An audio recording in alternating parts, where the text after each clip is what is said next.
So ayun guys, nakausap namin si Sir Manix kanina and sinabi ni Sir Manix na paghihiwalay niya na daw ang si Sabi tsaka si Yaji ang Yabi. Sabi ni Sir Manix paghihiwalay na daw kayo ni Yaji.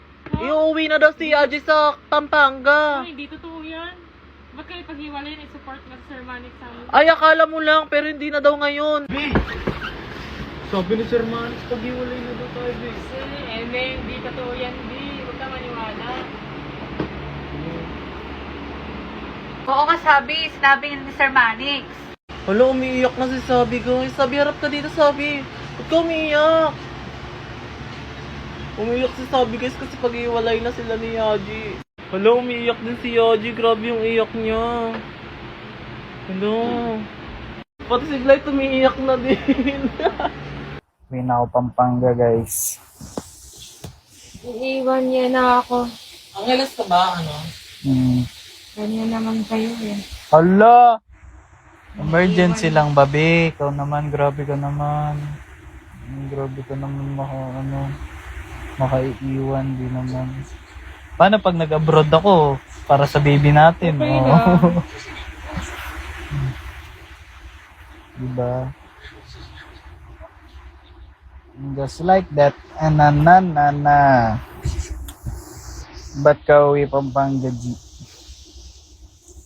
Emergency lang, guys. Kailangan kasi ng magbabantay sa bahay.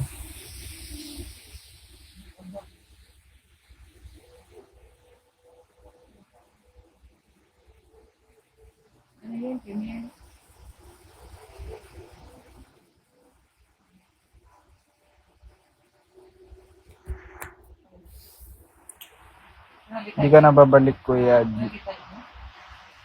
Babalik pa naman siguro, guys. Pero visit lang ganun. Visit na lang, hindi na for the stay in, ganun.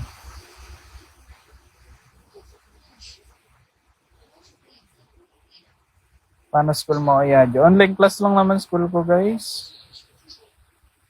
Babantayan namin para di siya magasira. Ayan, bantayan nyo siya. Bantayan nyo siya sa mga makakakolab na dito, guys. Bantayan nyo siya. Kailan ka alis? Bukas na. Hindi na ako bukas. Ay, ano?